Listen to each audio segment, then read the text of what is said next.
Hello and welcome to the Jupiter Moon Project channel here on YouTube. And my name is Alexandra, and I'm so happy you're here joining us. Layla, my special guest for this deck review that's coming up today.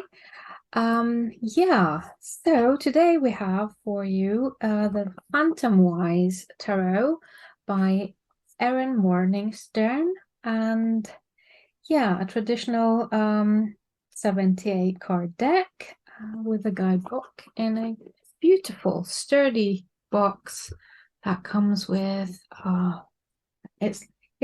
think we had a discussion with Layla, didn't we? That is that gold or is it silver? I Antique think silver. I think it really changes in the light. Sometimes it seems silver, sometimes antique gold. So whatever you, It's beautiful, whatever yeah. you decide. Yes. Anyway, Layla, thank you so much for joining me today. And I really look forward to looking at this deck with you. I'm excited. Good, Excited. good. Yeah, so it's the box opens like a clamshell. Would you say it's a clamshell? Yeah, Yeah. with that beautiful red inside. It has a little guidebook that goes with it. I've been flicking through the meanings. Um, I actually quite like the way they are straight to the point, really. There's not, you have the image of the cards, and then you have an easy to grasp meaning. Yeah, I mean that's what I really like about it. I like that it's illustrated, and I like so for most of them that she kind of describes the image and then gives a meaning.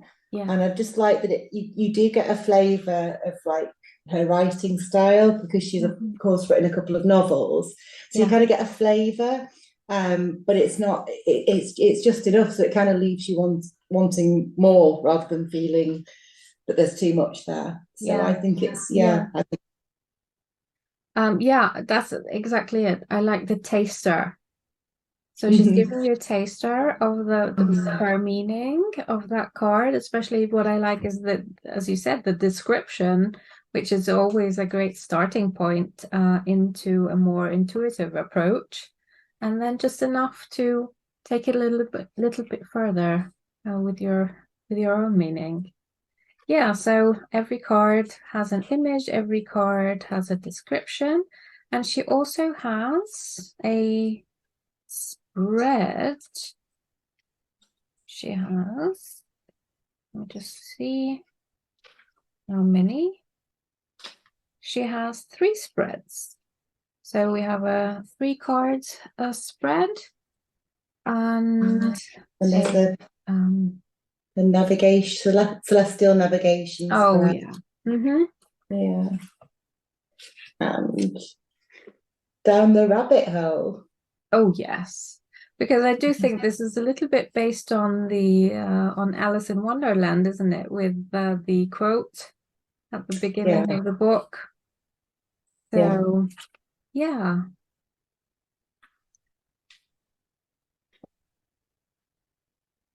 Okay. Um, just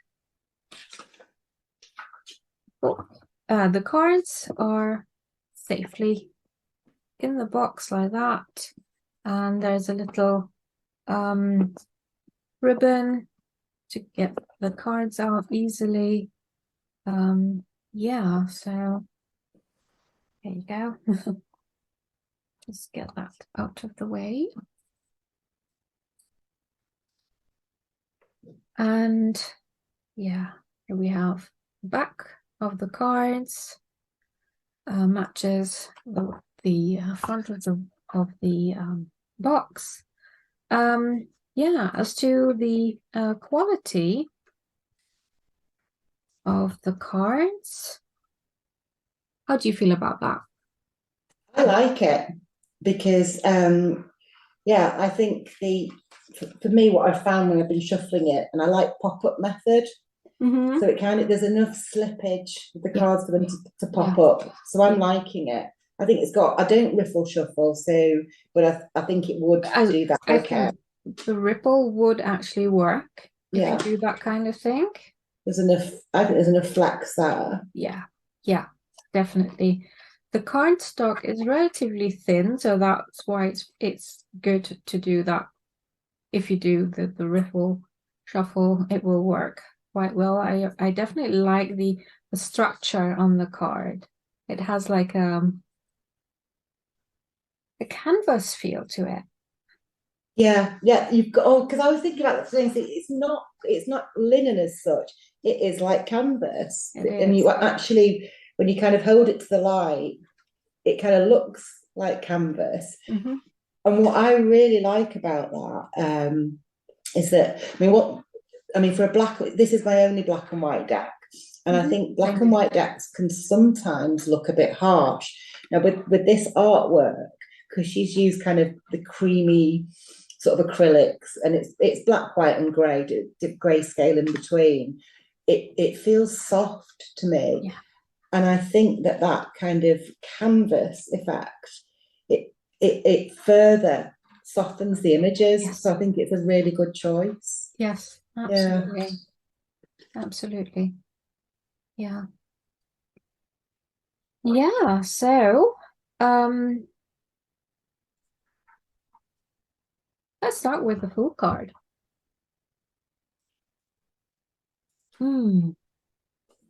So here we definitely have the Alice theme Yeah. following the rabbit hole. I'll just put it into full view so everyone can see properly. Yeah, so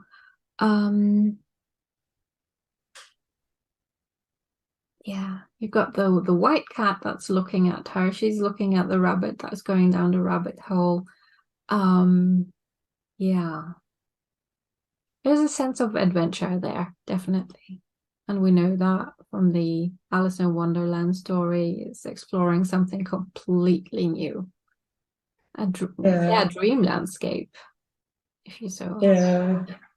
Yeah. And I just love the kind of so the kind of, you can just see the rabbit's legs sort of kind of flying, and then you know that she's kind of skipping towards that new adventure. So yeah, I think it's a really lovely full card. Yeah. Yeah. Definitely a playful one as well. I find playful one. Yeah. An invitation also to work maybe let the inner child come up to play in this deck when using this deck. Yeah, I think so. It does. It has a kind of a whimsical sort of feel, and I think that I mean I tend to like decks that feel like they're illustrations from storybooks. Yeah, and this deck feels like that. So yeah. Which card do you really like in the majors? Oh, there's so many. There's quite, and they're not my usual favourites. Let me see. Let me pull these out. I love the Chariot, which is a usual favourite, actually, I should say. Oh yeah, that's the image on the box. That's that journey this deck is taking us on. Yeah.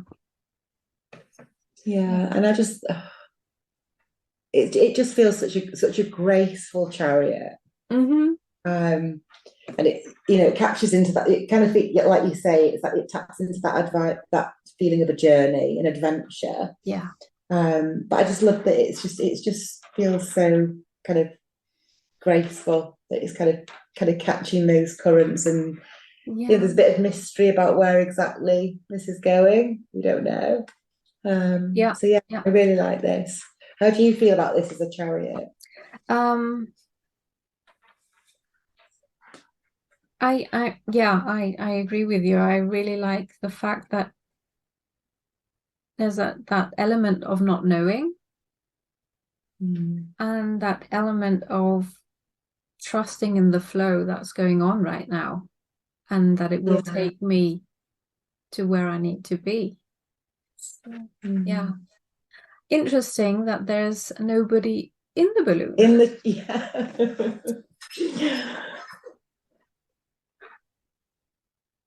Yeah. Maybe they're in the lying down in the sleeping while and trusting that the balloon will take them to where they need to be. Yeah. What else do we have? The other one that I just think is lovely, and this is not a card that I'm sort of much affected by usually, is the Lovers. Let's get that out. Yeah, the Lovers. And I think this card kind of it kind of shows it. I feel like the deck, there's a poignancy to the deck, and when I look at these two here, sort of gazing out on this futures yet unknown, it's kind of like, I kind of get this kind of feeling like, I really hope it works out for them, and that they're kind to each other, and that the world's kind to them. So this one really kind of touches me in the way that a Lover's card usually doesn't. And I think that I just think it's just such a sweet Lover's card. Yeah, it is. I agree. Yeah. Maybe they are in the balloon. Maybe they are. Maybe they are. We don't see them. Yeah. Oh, lovely. Lovely. Yeah, let me just see. The traditional. Oh, okay. So let's look at the Death card. Yeah. That's an interesting one as well. Yeah. Feels like I don't know why. I mean, this is silly, but it feels like Mary Poppins. Oh, quite different Mary Poppins here, but yeah. Yeah. It reminds me, when I looked at this, I was thinking, why am I thinking of walls and umbrellas? I've seen that before. And there's a L.S. Lowry painting a really famous one called, I think it's Man on a Wall. And apparently L.S. Lowry was on a bus, and he looked down, he saw this man smartly dressed, he put his briefcase down, he put his umbrella down, and he's just like lying on his back on a wall gazing at the sky, and he painted it.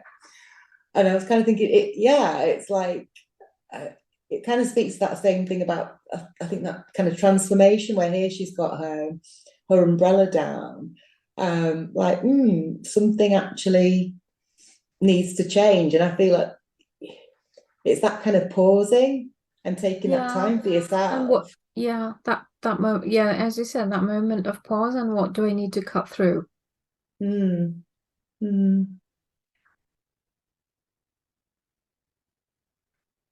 Yeah.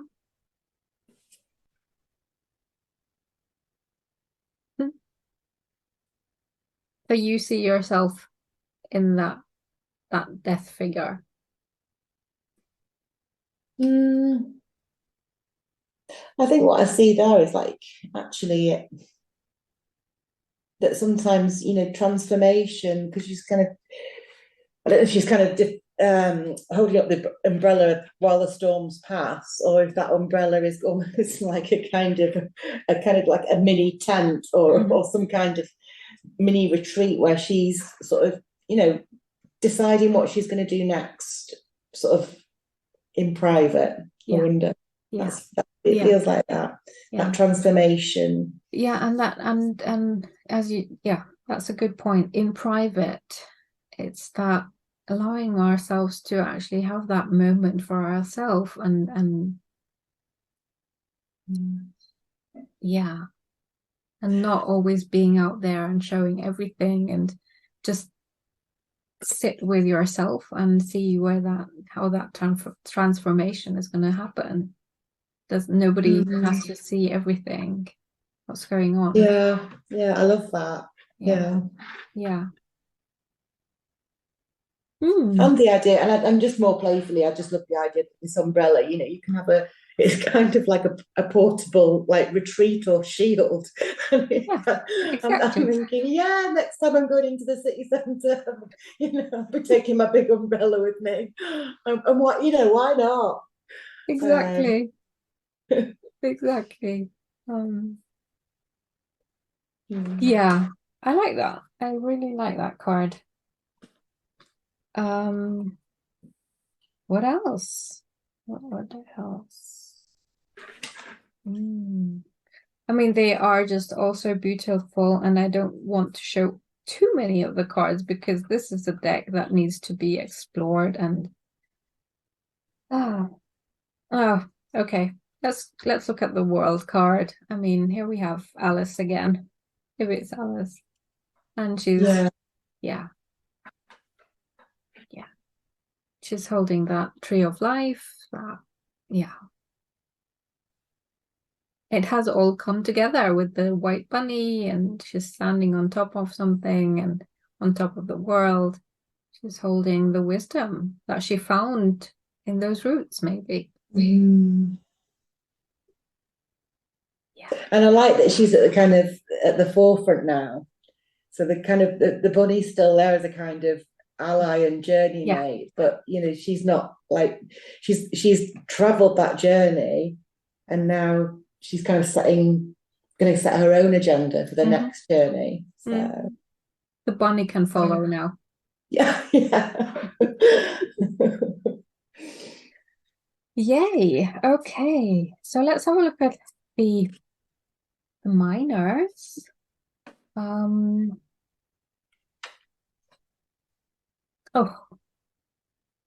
I've got the Two of Wands here. I know. Oh my goodness. Sorry about that. Yeah. I love. Yeah. I can really feel this card. Sitting on that branch and just looking out at the possibility that's being presented. Yeah. Very relaxed. Yeah. I think she says in the book, the description's lovely as well. I think she talks about a little creature with big dreams. And I just think it's so lovely. Yes. Yeah, I love that. Little creature with big dreams. Yeah.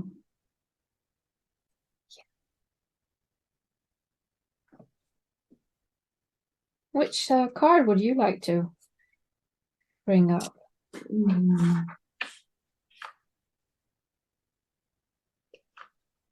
There's so many in the minors. I do think that I think in this deck I'm really liking the wands and the cups. I'm really enjoying those suits. Yeah. One thing that I thought was this is a swords card. I really like this because when I looked at that, the swords are they're kind of almost translucent. Yeah. And I looked at it and I thought, the swords they're just ghosts. Yeah. And I think in the book she talks, it's an apparition of swords. It's not real. It's not real. And that's that is the nine of swords. Is that illusion that we work with, that we think is real. Yeah.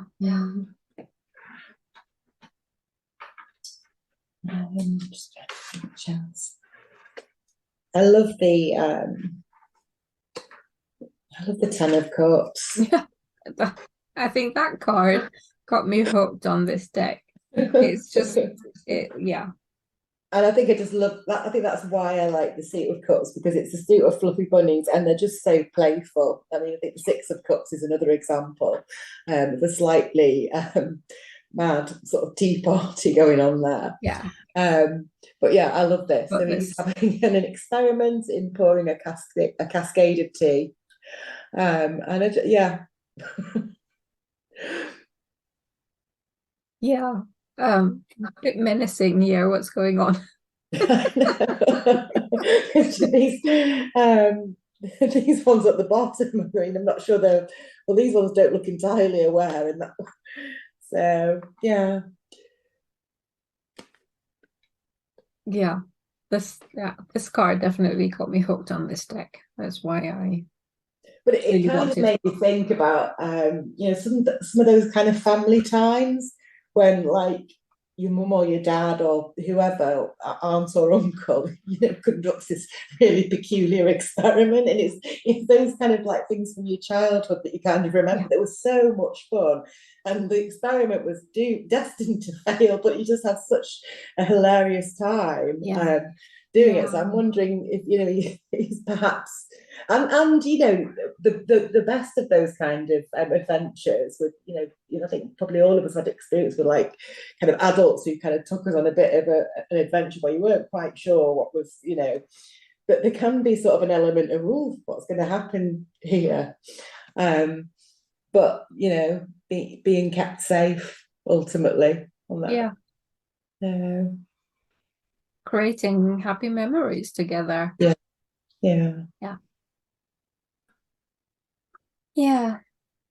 Love that. Love it. So let's see, what else do we have here?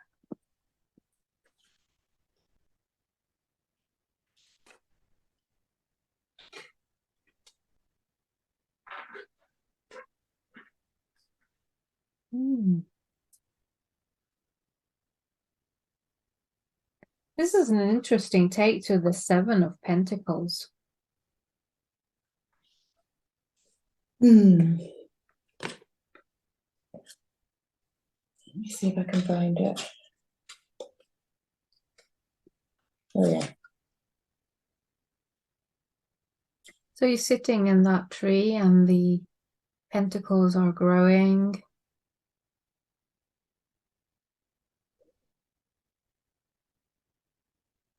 It has that sense of there's actually nothing you need to do because it's growing by itself. Yeah. How do you feel about that card? Yeah, I agree with you. It feels like it's not so much often with the Seven of Pentacles, it feels like it's a pause, but also a review, and whether you need to kind of pivot or change or refine things or change things. But this person here seems pretty confident that things are growing as they should be. Yeah. So they're just taking a pause in the tree and watching what they've got. And I think that's the essence of the Seven of Pentacles in general, that we are confident that what we have planted is growing with yeah.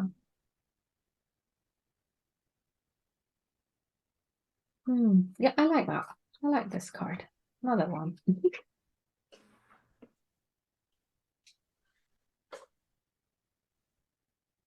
Are there any court cards that stick out for you that you think? Yeah, I mean, I love the pages in this deck.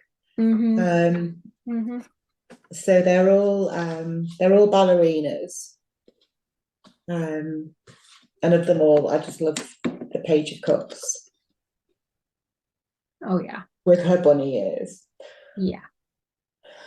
I just think that's just so lovely. And this is She's actually so happy with herself.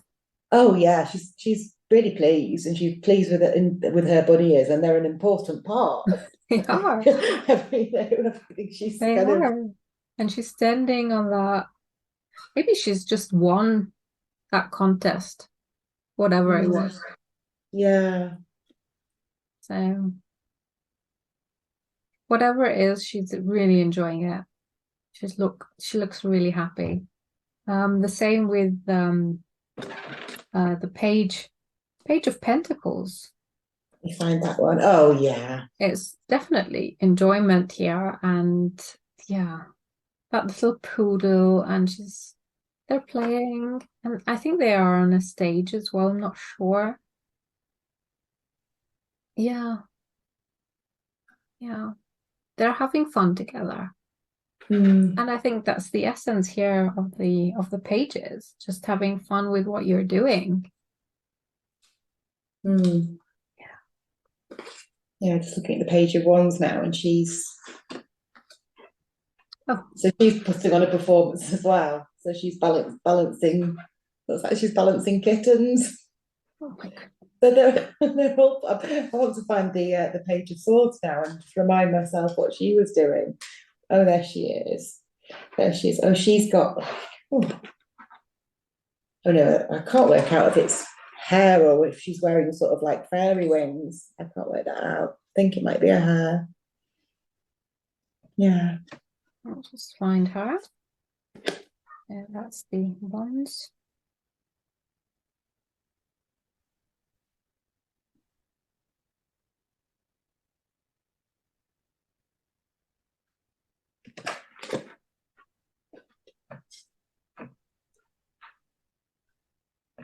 I think, yeah, that's it.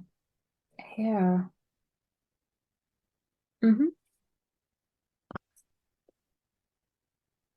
Yeah, so they're all ballerinas, and they have made it into their own discipline with their own strength. Yeah. Yeah. Yeah. That is just, yeah, really, really cute. Okay, the Knight of Cups is just. Oh, I know. Oh, I love it. Yeah. Yeah. She just looks so like over the moon, delighted and joyful. Totally delightful, yeah. She's really Totally. delighted as well with what she's doing and where she's going. Yeah. And it feels like she's not kind of pursuing the cup, she's toasting herself and she's toasting everyone else around her. So yeah, I love that. Yeah. That does feel to me, that does feel quite I don't know, it just feels quite circusy. It is. It is. You know. Also coming from the ballerinas and now into this, definitely Yeah. a circus feel to it. Yeah. And well, the Queen of Cups is more of a traditional take with the being at the water. Yeah, I mean, to me, I feel like the queens are, the difference is the queens feel quite subtle, but I think they've all, when I looked at it again, like you say, the Queen of Cups is by the water, the Queen of Swords is in front of mountains, Queen of Pentacles is in a forest, and she's got the moon. And I think the Queen of Wands is pictured with the sun. So at first I was like, oh, they don't look that particularly different. But now when I look at them again, I think they're bringing out those kind of the element that they're connected to. Yeah. And I feel that the queens have they're really honing into the elements here. Not as much as the other cards, because here I haven't seen that much water in the deck yet in the Cups cards. Yeah, you're right, actually. Yeah. So yeah, they're definitely the image of the element there. Okay, so I think we're going to leave it up to you to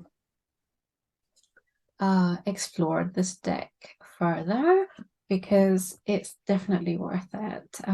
If you like that dreamscape, that yeah, diving into a more playful scene with the tarot, and yeah, some lovely storytelling as well here in this deck, I find. And it's, well, just a quick mention, it's easily available because it's mass produced, so your favorite bookstore or whichever vendor you choose will get it for you, I'm sure. And yeah, so thank you so much for being here. Thank you, Layla, for being here with me as well, and Oh, thank you. deck. It was such a pleasure. Yeah, I look forward to diving deeper with this, with the Phantomwise Tarot, and the spread, the spreads that are in there, the navigation spread, or what? Yeah, yeah, looks like something interesting to explore. Okay, so this was our session on the Phantomwise Tarot. Thank you so much for joining, and we will be back soon with a new deck exploration. And yeah, bye for now.